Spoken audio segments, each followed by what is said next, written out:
weaknesses include uh, kidney punches and dander. That's that sounds like a horrible video game character. Like, Yeah, you have your like strengths oh and your weaknesses. yeah. I picked Samus Metroid for Super Smash Brothers. Oh, I got the guy that's allergic to dust. Welcome to Garage Sales Unhinged. Where the characters are as quirky as the finds. I'm Julie. And I'm Jake. Join us as we dive into the wild world of garage sales, yard sales, estate sales, and anywhere secondhand sales are happening. From bizarre bargains to hilarious haggles. You won't believe the stories we've got lined up. Let's get unhinged. Hi, Julie. How are you? Hi, Jake. I'm good. No, that's not okay. Welcome to Garage Sales Unhinged. Thanks. Where we have warm toast. So, hi, Julie. Hi. I'm trying new openings. Have you noticed? I'm trying new ways of selling the podcast. At first we were the only podcast, and a few others kind of, are starting to copy us by doing the podcast thing. And so I can't legally say we're the only podcast because they'll shoot you if you say that. So instead, we're the podcast with warm toast. What do you think? It's an idea. It is an idea. Not sure if it's a good idea, but also, like you said, hey, I'm trying to sell the podcast. And I was like, you know what? For a podcast that talks about the secondhand sales market, everything is for sale. Hey, bring an offer, folks. You never know. You could own your own podcast full of nonsense. The only podcast with mysterious stains. That's what we need to do. We need to it's the only podcast with a price tag sticker that you really can't completely get off ever. So also, people love true crime podcasts. I was listening to a true crime podcast this weekend. And going, maybe that's a podcast series that we should do. Mystery stains. Ooh, I like that. Yeah, and then we get to make up where the stains came from. Well, no, you can actually dive into the science of how you pieced it together. Okay, science sounds like work. I just want to make crap up. Well, we do that too. I mean, that's what podcasting is mostly. I don't know what you're talking about. I do a lot for this podcast to get ready for it. Well, you know what? To be fair, you did do a lot of work and the actual production side of it. You learned a lot of the software and etc. So yeah, I'm pretty great. Yeah. Well, I'm so impressed by the work you've done. To look at your resume here, I want you to explain this, gap in your resume, if you don't mind. So what were you doing between 1997 and 2007? I was graduating from high school, going to college, graduating from college, moved to the ski resorts of Colorado and lived out my sex, drugs, and rock and roll fantasies for a couple of years. Then moved to a big city for grad school. Yeah, that's my years from 97 to 2007. So confirming you were not working at the time. Oh no, I worked throughout it. Oh, okay. And hey, there was one time I was doing 3 jobs at one time. So yay for being poor. Sounds like you were doing something wrong. Well, whenever you go to a private school for your undergrad and your scholarships don't pay for everything, you kind of have to, here's the thing though. I worked a lot. I had a bunch of different jobs. I waited tables. I was a tennis instructor at a country club. I did some student work for my department. But I'd never got on the pole.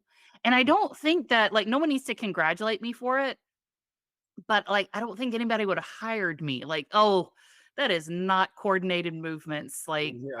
Yeah, they're gonna have to reinforce that pole a lot for me to get on there. Excuse me, sir. I think that dancer is actually injured. I think wanting medical help. No, that's her signature move called the funky chicken. Yeah. So on the topic of annoying questions you might get during a job interview. Have you ever been asked the question, where do you see yourself in 5 years? Have you Oh ever god, gotten yes, that? I hate that. Yeah, it's a real stinker. I mean, I don't know what the right answer is there. It's always supposed to be, whoa, like working really hard to make you happy, that kind of thing. No, no, no. So in my last job that I had an interview for, I they asked me that, "Hey, where do you see yourself in 5 years?" And I the person that asked it to me was gonna be my future boss, and I said, "I don't know, maybe taking your job." Yeah. And he was like, "You can have it." I was like, "I'm just kidding. I don't wanna do it. You do." hmm I But mean, yeah. it's a good answer because it makes you sound like you're, motivated and aspirational, but it also has like an element of bootlick to it. Like I aspire to be you, that kind of thing. Well, Uh, like, in reality, "Hey, in 5 years, I'd like to be able to pay my bills and not live paycheck to paycheck. Can we make that happen?" Like, Honestly, like that's just a life goal. Why 5 years? Like, man, 5 years. Probably see myself rewatching Stranger Things again. It's fine. I mean, like, oh, that sounds like a good 5-year goal. I actually really like that one. oh heck yeah. Hey, any of our listeners, you can borrow that for your next interview. "Hey, where do you Ooh, see yourself in 5 years?" "Sitting on my couch binge watching all of the seasons of Stranger Things." "Yes, right. hired." Yep. So in that vein, what does actual retirement look like for you? What's up for you when you're, say, 65? Well, okay, so my friends joke that I'm semi-retired now. Uh, Today I work for myself. I own a couple companies and I'm grinding and hustling. And when I don't want to, I sit on my couch and binge watch TV. I don't watch a lot of TV these days. However, which is why we have a podcast and not a TV show. Um, that's the thing of like, I think about what does retirement look like for me whenever I'm done chasing a dollar, when I'm done like trying to grow my net worth. Mhm. And I think for me, and I've thought about this a lot, so, like, easy softball question for me. Um, Retirement for me is I get to do whatever I want that brings me joy and happiness regardless of cost. Okay. Yeah, because I imagine, like, retirement, I'm gonna be on a fixed income, I'm pulling money off of retirement accounts, I have, X number amount in the bank. So, like, if I'm not bringing in any more money, what am I gonna do to still enjoy life? And I say that of going, I love doing volunteer work. So, like, do I become like do I read books to kids at my local library? Do I work with animals at the animal shelter? Probably not because they'd all end up at my house. Um, but like, I think I would do more volunteer based work, but also volunteer work that doesn't require me to show up because if I decide that I want to go see the grandbaby or I want to go on a trip with my husband, hey, she didn't show up today for her shift. It doesn't matter. Like I'm retired. I show up when I want to show up. Well, I mean, as far as your perspective, doesn't matter. For all these children that are waiting for soup, kind of like doesn't matter. She she just had a vibe, you know. Not in the soup vibe today. Sorry, Oliver Twists. Our vibing grandma has gone missing. Oh No, no, the vibing grandma. no, I mean, I think it's one of those things, like, I would totally meet my obligations, but I probably wouldn't make as many concrete obligations so I could have this freedom and flexibility to live my best vibing grandma life. Hmm. Normally like aging and flexibility don't go hand in hand. And I'm always confused by a term that you used earlier, fixed income Yep. being a kind of an aspect of retired life. I mean, what I'm no economist or whatever, but isn't income like a fixed thing at any point in life? I mean, No, so Jake, I'm glad you asked that question. And while you're not an economist, I am a couch economist. So I like to think I know economics and socioeconomic stuff, but I'm really that that couch quarterback. about economics. I don't really have the proper education or training or experience, but I'm going to give you my opinion because it is our podcast. Um, so the fixed income is like, hey, I don't have avenues to go and make more money tomorrow. Like that's whenever I think about retirement of I have money set aside that I have worked on for decades to be able to live off of, and that fixed income and your fixed income could be 20 grand a month, or it can be $1,500 a month. Like, for most retired people, that's what they have their fixed income for, and they they build their life around what dollars they have coming in the door from those fixed amounts. But I'm not necessarily going out to get a career job to go and make more money and continue to build up those retirement accounts. So if what you're saying is like fixed income means kind of in a way passive, is that what you're saying? It's like it's money set aside for living. It's not money you're actively earning. Is that what you're saying? Correct. Yeah. Okay. Well, then call it passive. Well, I don't know, maybe not, but I Well, don't know. passive income is like a check just shows up at my door, which folks, listeners, I would also love to have that. Yeah, totally fine. Yeah. Just try reverse porch thief. Yeah. Are you planning a garage sale, yard sale, or estate sale and need some help? Look no further than Garage Sale Supply. They provide top-notch resources and expert advice to help you host the perfect sale. From pricing tips to promotional strategies, they've got you covered. Visit GarageSaleSupply.com and make your next sale a success. Uh, well, I ask these questions, and it does kind of tie to our whole thing here. Uh, 65 is a magic number. You think it's another one, a few numbers down, but it's not. It's 65. Uh, because it's the official, generally speaking, retirement age, as a lot of researchers understand it. So, according to some research from ADP, you might have heard of ADP. They're like the payroll processing company. Yep. Because of what they do, they have a pretty close look at um, uh, various economic measures. Like, hey, like, how are people making money, and what's that all look like? According to their research, right now, not right now, actually, 5 years ago in 2020, 1 in 6 people in the US were 65 years or older. That's old. And that's a lot. Yeah, I was gonna say it's not old because our parents are older than that, and I don't think our parents are old. And then also each year we get closer to that number. I'm like, there's no way that that's old. No, no. Wait, you don't think mom and dad are old? Sometimes I think they are whenever they have health ailments, and then other times they'll say something, and I was like, "Ooh, this person wants to fight. They must be able to throw hands." So I consider that a young person. Okay, yeah, yeah. No, it's like an expression of youth and vitality by, throwing down. Yeah. Well, so my favorite thing to do to our dad is like whenever mom asks him to like, "Hey, can you take out the trash?" And he doesn't do it within mom's time frame, which is usually right that second. And so like, half an hour later, she'll be like, I asked you to take out the trash. And I'll just look at him and go, ooh, try to instigate a fight. And he just looks at me and goes, why do you do that all the time? I was like, because it is fun and I find enjoyment in it.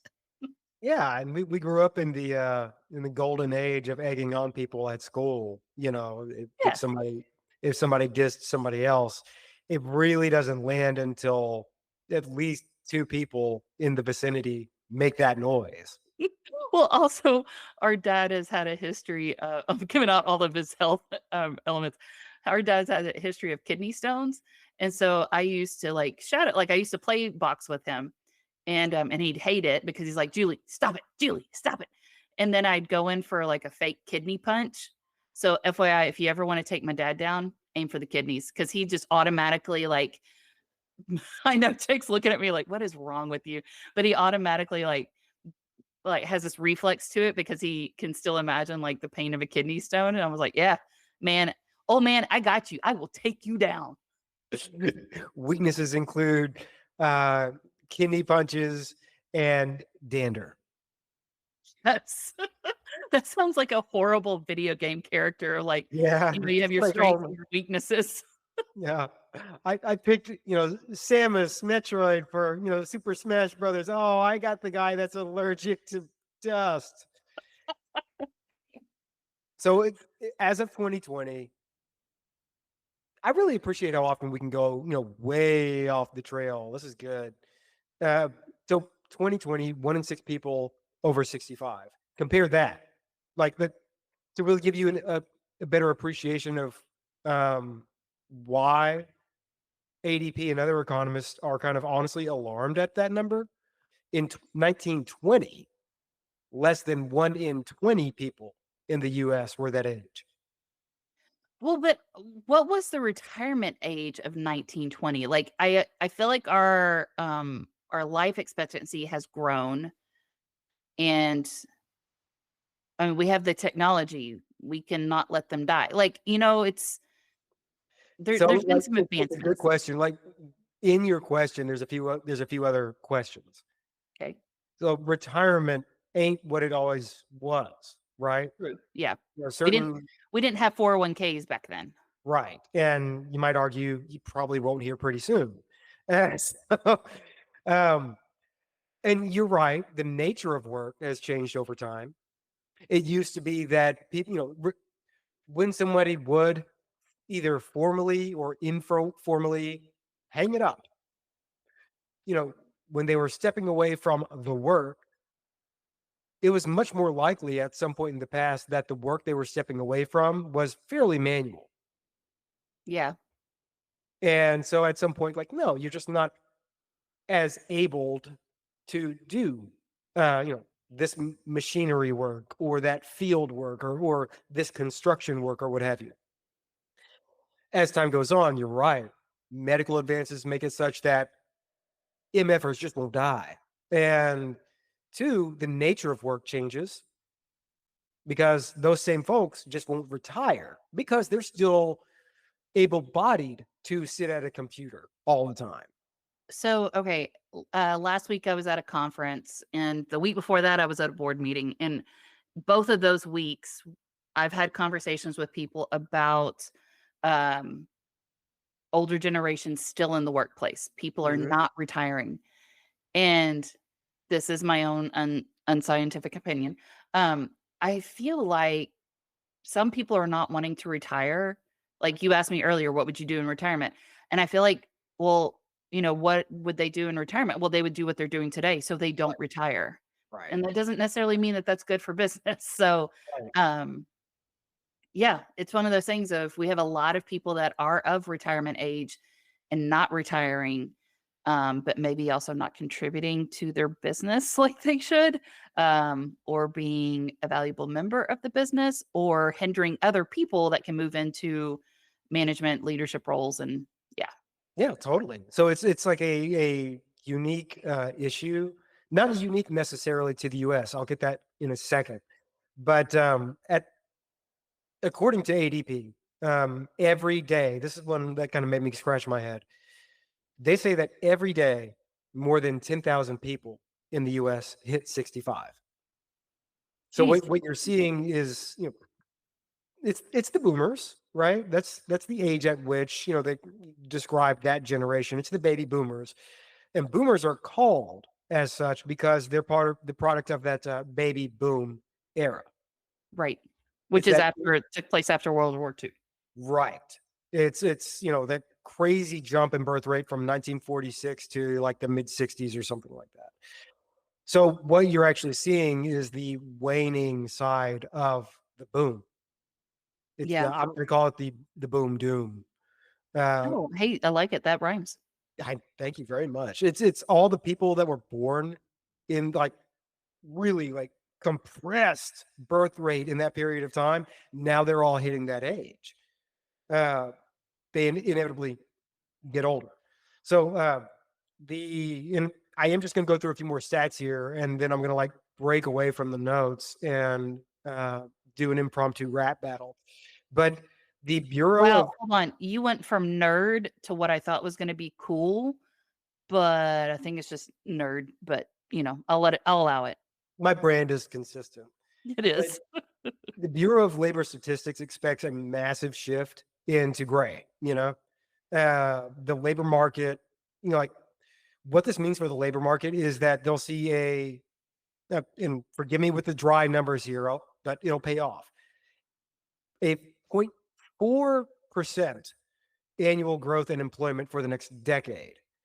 Now compare that to the previous decade, saw a 1.3% annual growth. Now this is actually a trend across the world.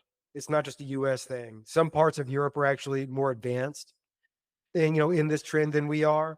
It's happening everywhere except Africa and Southeast Asia, where they have more young people than old people. Everywhere else, it's flipped. So there's a glut of retirees, theoretical retirees coming. I like that you brought up the point because it was kind of like the next thought I had about this is that odds are many people that they hit that number, which is an arbitrary number, honestly.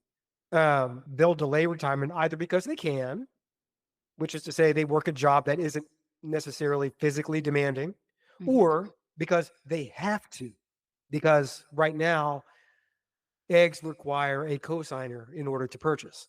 Oh boy, yeah. So over time, this is likely, I feel, to mean a few things. I think it'll mean, oh wow, like you're going to have crazy spending on healthcare because the boomers are aging into a space where they're going to have more needs in that area. So it's a great thing that part of the industry is doing really well. But you'll also see an increased demand for senior housing. And senior housing meaning maybe not the home that, Pop and Mimi grew up in. It's like, and so if it's not the house that, they grew up in or they used to own, they're moving to senior housing. What happens to the stuff? Right? Right. Sorry, my face also went straight to a lot of senior neighborhoods facilities are also rampant with some STDs. Yes. Well, hence Which also goes into your first point of, healthcare goes up. increased Hey, spending guess on what? healthcare. It's like, right. I mean, kudos Anna, to grandma and why is your hip grandpa for broken again? well, kudos to grandma and grandpa for being lively. But man, I really don't want to get that call to have to get some more antibiotics. Yeah.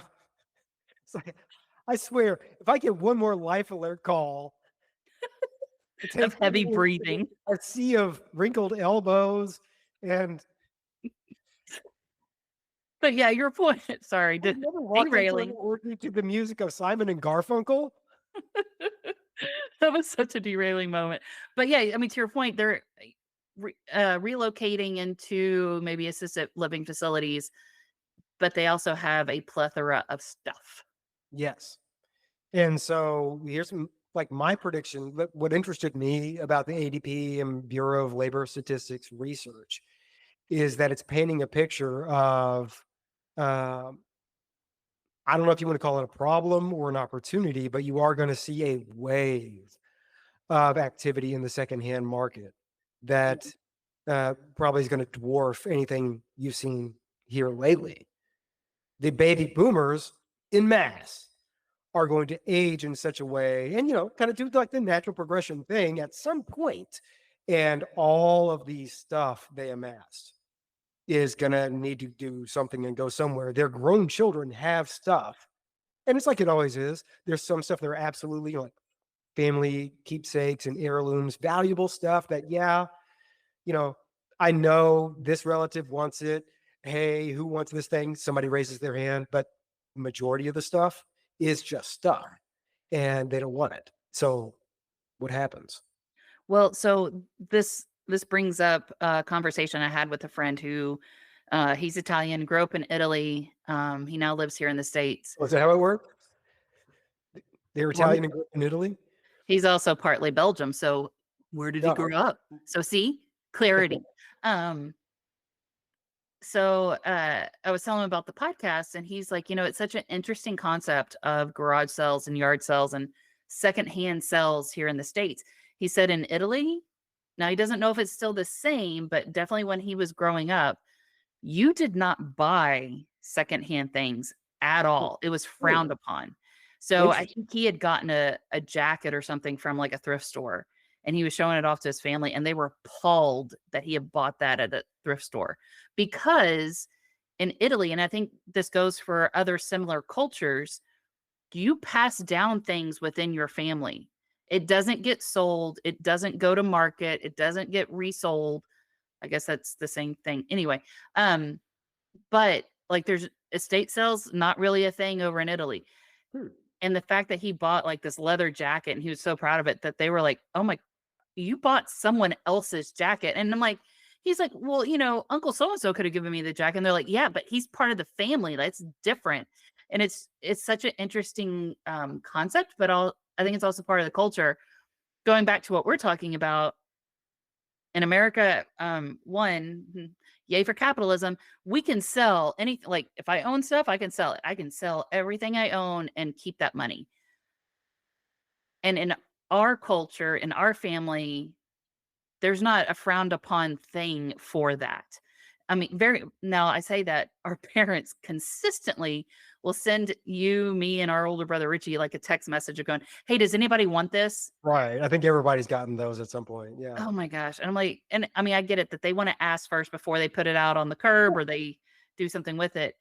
They also have I'm going to say a thrift store, a junk store that the gentleman that owns that store, he will accept things and resell it. So they love going there and shopping in a store, but then they also give him a ton of stuff that we don't want. And then he sells it.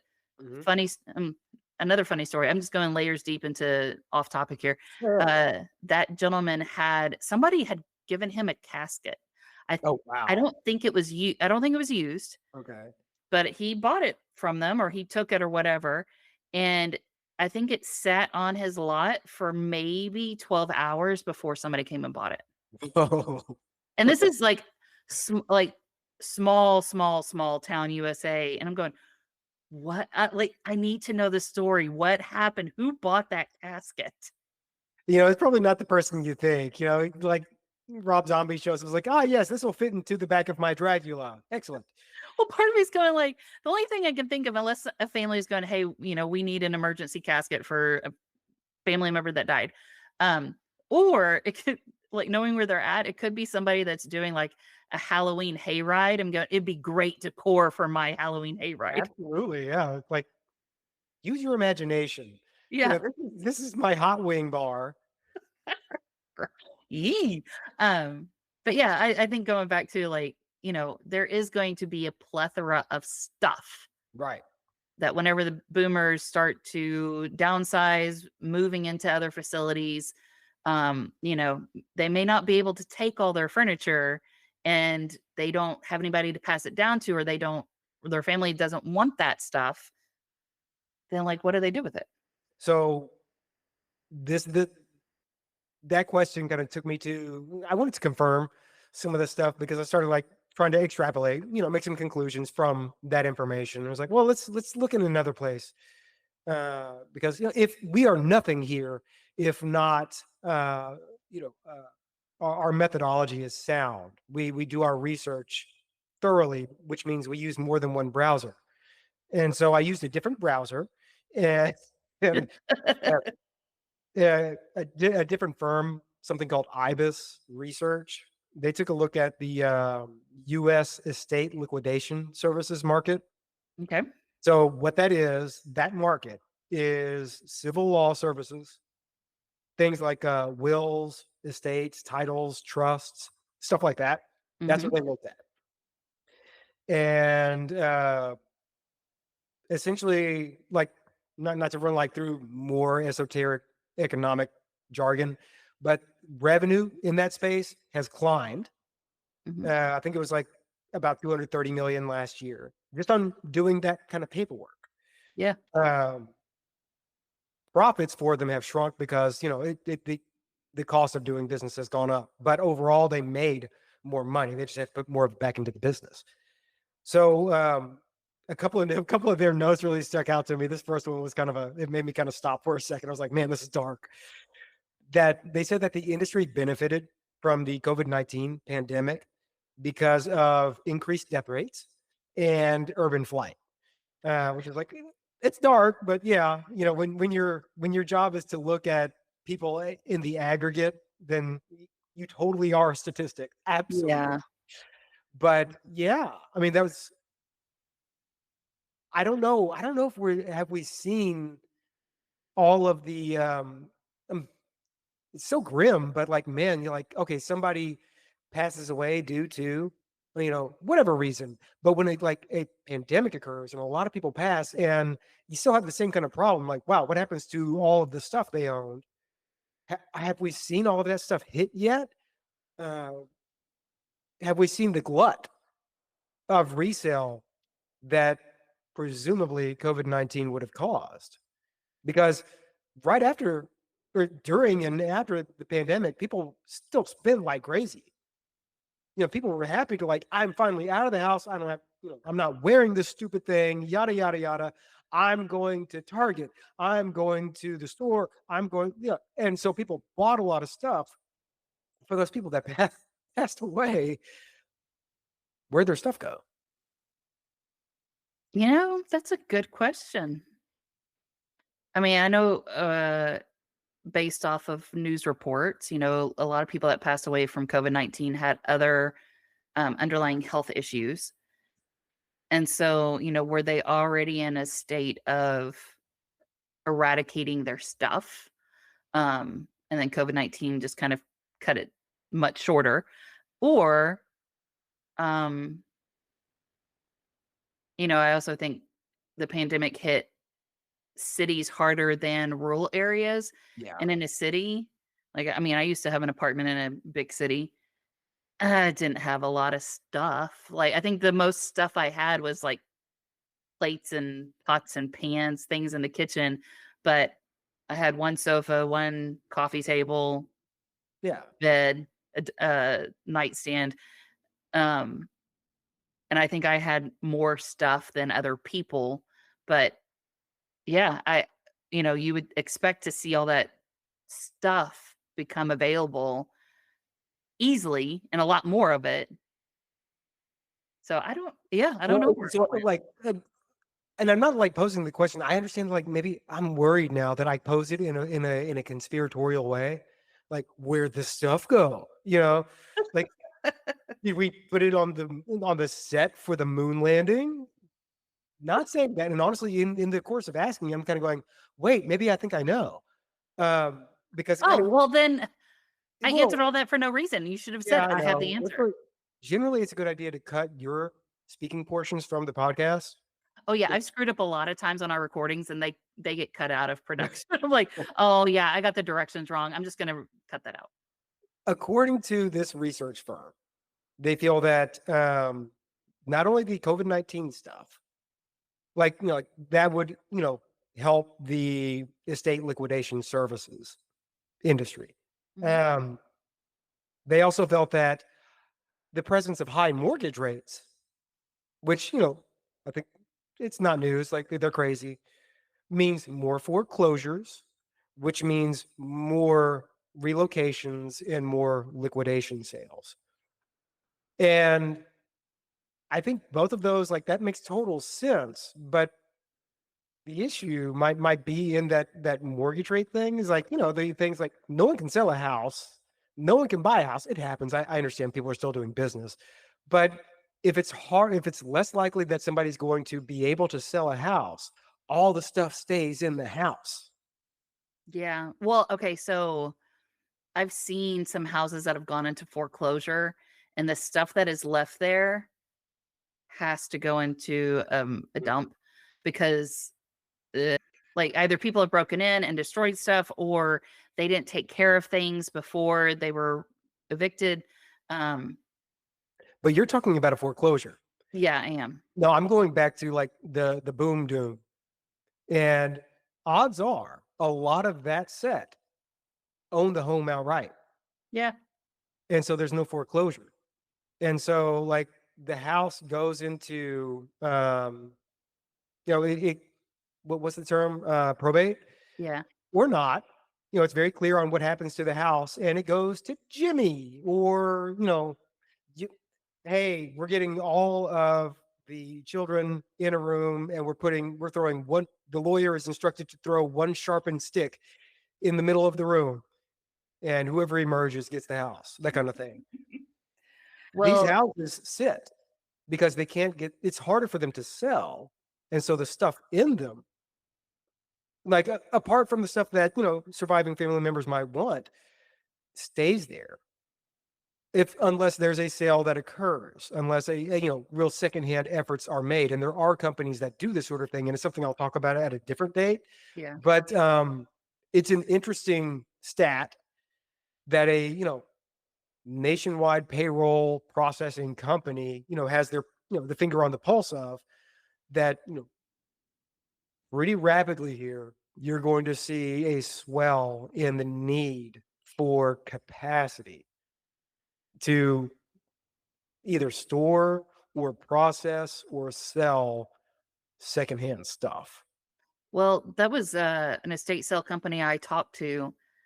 Not only do they run estate sales for individuals, they also have a storefront that if things do not sell at an estate sale, they will take it to their storefront and sell it either on consignment, or the people that had the estate sale will just give it to this company because they don't have any, they can't take it with them. They don't want to put it back in storage, whatever it may be.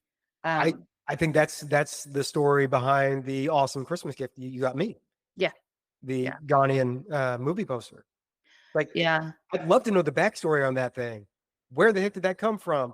But I do know, like, the last chapter for it before it came to you were nice enough to get it for me, is that it was part of somebody's possessions. It couldn't get sold in standard consignment, and so it just became part of inventory for this retail place. Also, I wanna clarify, I wasn't nice enough to get it for you. I was like the Grinch that day where my heart grew, and I was like, "Oh, I have to give it to him, but I really wanna keep it." Yeah, But I gave it. You just had to uncurl my fist from around it in order to get it out of my grasp. yeah. I just had to put my hair up in a top knot and sing in the Yeah. town square.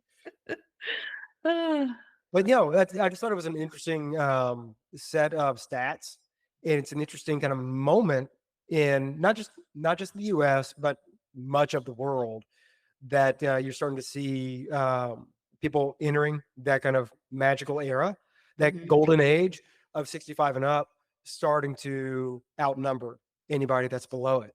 Yeah. And like, so for the thing we're talking about might become much more germane for a lot more people quickly. Well, and also a call to action for people that are in the market to purchase a home, and maybe they don't want to pay top dollar, is to look for opportunities where you do have people that are downsizing or moving into living facilities.